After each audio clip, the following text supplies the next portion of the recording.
Waiting on God for the promise of the Father. He charged them not to depart from Jerusalem, but to wait for the promise of the Father. Acts chapter 1, verse 4.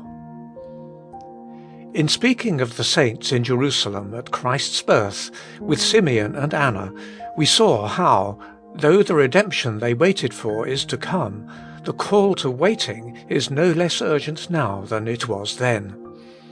We wait for the full revelation in us of what came to them, but what they scarce could comprehend. Even so it is with waiting for the promise of the Father. In one sense, the fulfillment can never come again as it came at Pentecost.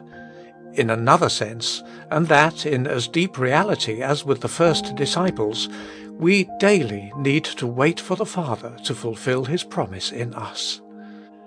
The Holy Spirit is not a person distinct from the Father in the way two persons on earth are distinct. The Father and the Spirit are never without or separate from each other. The Father is always in the Spirit. The Spirit works nothing but as the Father works in Him. Each moment the same Spirit that is in us is in God too, and he who is most full of the Spirit will be the first to wait on God most earnestly, further to fulfill His promise, and still strengthen Him mightily by His Spirit in the inner man. The Spirit in us is not a power at our disposal, nor is the Spirit an independent power, acting apart from the Father and the Son.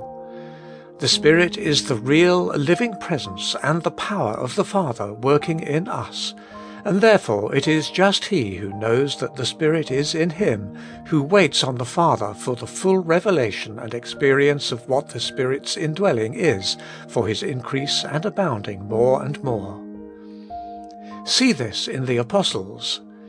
They were filled with the Spirit at Pentecost.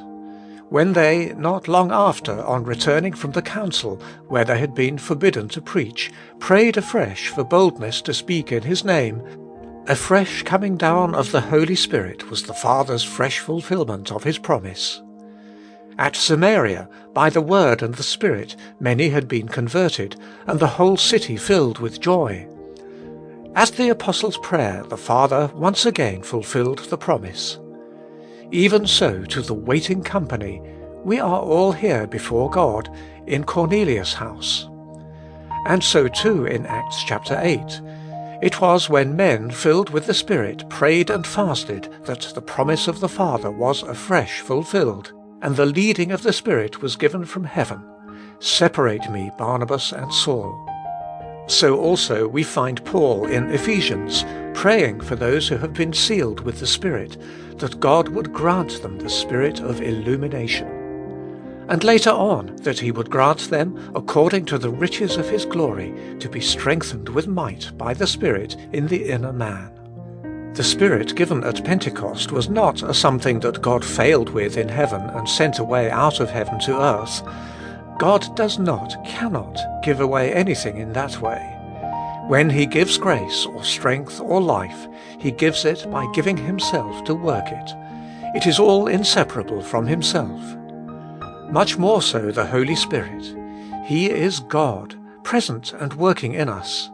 The true position in which we can count upon that working with an unceasing power is as we, praising for what we have, still unceasingly wait for the Father's promise to be still more mightily fulfilled. What new meaning and promise does this give to our life of waiting? It teaches us ever to keep the place where the disciples tarried at the footstool of the throne. It reminds us that, as helpless as they were to meet their enemies or to preach to Christ's enemies, till they were endued with power, we too can only be strong in the life of faith or the work of love as we are in direct communication with God and Christ, and they maintain the life of the Spirit in us. It assures us that the omnipotent God will, through the glorified Christ, work in us a power that can bring to pass things unexpected, things impossible. Oh, what will not the Church be able to do when her individual members learn to live their lives waiting on God, and when, together, with all of self and the world sacrificed in the fire of love, they unite in waiting with one accord for the promise of the Father, once so gloriously fulfilled, but still unexhausted. Come and let each of us be still in the presence of the inconceivable grandeur of this prospect, the Father waiting to fill the Church with the Holy Ghost, and willing to fill me, let each one say. With this faith, let there come over the soul a hush and a holy fear as it waits in stillness to take it all in.